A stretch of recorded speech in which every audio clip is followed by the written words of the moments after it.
Hey, what's up, everybody? This is Charles Sabansu, and welcome you guys to another episode of the DREAMERSPRO show, where we cover everything from sports, hot topics, classic debates, entertainment. Let me give you guys a fresh perspective on things. And I was here, man. Today we got a hell of a show for you guys. Before we get into it, please make sure you like the video and subscribe to the channel. Also, if you want to follow today's full show before it comes out on YouTube, it is streaming for free on the DREAMERSPRO podcast. We have pinned below. Anyway, let me get into this topic here. So, you all know that most of us consider MJ to be the GOAT. Right, the vast majority of us, and a lot of it has to do with the way he plays. A lot of it has to do with his shoes, what he did for the NBA, and all of that. But there's another thing that I've heard a lot of people talk about MJ, which is his aura. Right, I've heard so many people, you all have heard him too, describe meeting Michael Jordan and describing it as an outer body experience. You've heard Shannon Sharp, you heard Allen Iverson. So many people talk about what it was like to meet Michael Jordan, right? So yesterday I was minding my business, and I guess one of our viewers from the channel, he sent me a clip. And in this clip, it was featuring LeBron James, right? And it was LeBron James talking about the first time he ever met Michael Jordan, right? And first, I thought it was some BS, to be totally honest with you. But then I clicked on the video and I started to watch him talk. First of all, I didn't even know that's how LeBron James talks. I don't know his voice and all. I didn't know that's how he really talks. But anyway, and in the clip or in this audio, you can hear LeBron describing what it was like for him to meet Michael Jordan for the first time and how it was for him, this out of body experience. And he was like, after that moment, after he finished meeting Jordan, he was like my life is complete right now. I just met Michael Jordan. I'm like, damn, this is the person that these people are running around twerking it up all over the place talking about as the GOAT. And listen to the way he's describing his first time meeting Michael Jordan. My God, like he seems like everybody else was just genuflecting it in the presence of Michael Jordan. So what we want to do is want to play exactly what LeBron James had to say about Michael Jordan and his experience meeting him for the first time. And then we're going to come back and react to what he had to say. Take a listen to what LeBron James had to say here. When I met Michael Jordan for the first time, I literally couldn't believe it was him. I couldn't believe it. Like, the dude looked like Jesus Christ to me. He looked like he was Black Jesus to me. No one could tell me anything different. When I was in Chicago, Maverick and I and our good friend G, they take us to hoops. I'm going there. And before they play, they say Mike always, used to lift before they play. So we walk upstairs, and nobody told me that Mike lifted before he played. I don't know anything about lifting right now. I'm a high school sophomore. I don't know anything about lifting. We walk up there. The first person I see is Charles Oakley. Oak being from Cleveland, dapped him up. I had seen Oak around the city a few times, and Oak moved. And when he moves, Mike is sitting on the bench press. And I was like, oh my God. I didn't think he was real, man. You don't understand. I didn't think Michael Jordan was real. I only thought he lived in the TV. And when I saw him, I was like, if the man above would have took me that day, I would have lived a hell of a life. I swear to God. So you heard what LeBron had to say, right? Listen, I'm not even surprised by this. I'm not. I'm surprised that I'm hearing him say it, that the audio is there, that I could hear it, but his reaction I'm not surprised about, because almost everybody that has described meeting Michael Jordan has had the exact same response. Almost everyone. They said that he doesn't look real. Shannon Sharp said it looks like he's levitating.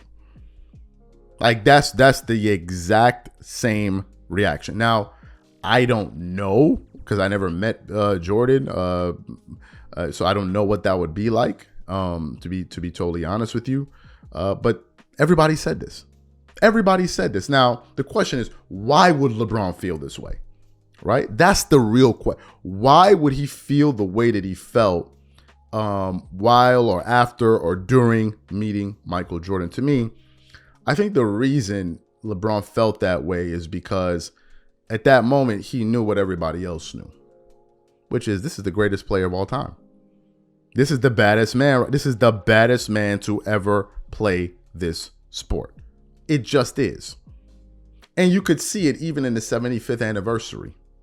Even in the 75th anniversary All-Star game in Cleveland, when everybody was coming out, they were getting big applause and all of that stuff. And then MJ came out, and even all of the other recipients, Carmelo Anthony said this. I think it was Carmelo Anthony. They were all like clapping for MJ, like, "Oh my God, that's Michael Jordan! Oh my God, oh my God, oh my God, that's Mike." You're talking about top 75 guys, and then they meet Michael Jordan, and it's like, "Oh my God, Michael Jordan is here." He's the only player that gets such a reaction, even from his peers. Usually, some of your peers might be haters. But in this case, they can't even condemn, like, "Yo, bro, that's MJ, right?" Everybody's smiling. Everybody's gravitating right. They go, "MJ, hey, MJ, hey, haha, MJ, that's you. Hey, that's the man. Right on, man. That's MJ, MJ." And MJ just running around tackling people. You know, this hug that Michael Jordan be doing. He be running up on you. He give you that little, he give you what's good? And that kind of hug, I never seen it. But I guess that's the GOAT hug that he be doing. But I'm not surprised by this. And I think a lot of it also has to do with what he did on the court. You're looking at the person and you're saying to yourself, "Wait a minute, this person that I'm looking at is the person that I used to see on TV do all of those things. And here I am looking at him." That means that what the person used to do on TV didn't even look real. It didn't look real. So when you met the person, you were like, "So this is the person that was doing all of those." And listen, I've watched a lot of basketball players play. Kobe Bryant is my favorite basketball player of all time. He's the person I've never seen somebody play basketball better live than Kobe Bryant. But whenever I watch Jordan footage, whether it's highlights, whether it's games on YouTube and all of that, I have never seen anything like. I've never seen a human being move the way this guy moves and play. I've never seen it. The way he jumps through his hand, I have never seen it before. You look at it and you're like, this should not be humanly possible. Some of the things that it should not be humanly possible. But yet and still, here he is doing it.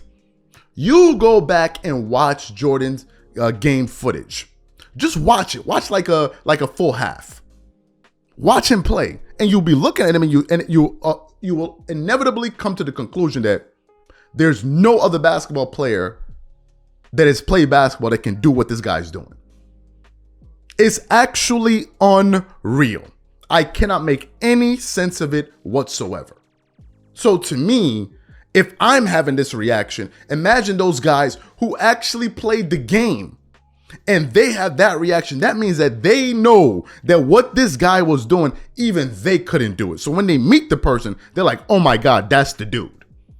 That's the dude." We all know that MJ's a GOAT. We all know that Michael Jordan, anybody trying to convince you that Michael Jordan is not the GOAT is trolling you. They are simply trolling you. I can understand if you never saw Michael Jordan play. If he never played in the NBA, you believe LeBron is a GOAT. That's one thing. But if you saw Michael Jordan play, if you know that this person exists, and you're still saying that somebody, you're a troll. I'm sorry. You're a troll. You're a troll. There's no two ways to slice it. You are a troll. I refuse to believe that you have watched this guy play. You've looked at everybody else and you say, "You know what? There's somebody." I refuse to believe that. You cannot be serious. And I've said it before and I'm going to say it again. MJ is the only NBA player that I have researched closely that the more you research into his career, the freakier the numbers get. It is weird. If you look at the accomplishments and some of the accomplishments that this guy has, especially in some of the time frames that he did it and the years and the playoff, it is weird. It's freaky. Freaky, like freaky stuff. So to me, hey, LeBron is just on a long list of people that already know that Michael Jordan is a GOAT. That's why LeBron has to keep saying he's a GOAT audibly, because he don't believe it. So he has to, it's like an affirmation. If I say it, I believe it. If I am, and I think it, I am. Am I? Does anybody believe it? Okay, I got one person. Okay, let me just keep saying it. The rest of us are like, what is he doing? We all know. And I am not surprised by this. So these are my thoughts. What I want to know from you guys is, what do you think about LeBron's reaction to meeting Michael Jordan for the first time? Whatever you guys think, please leave your thoughts and comments in the comment section. We catch you guys on the next show. Peace.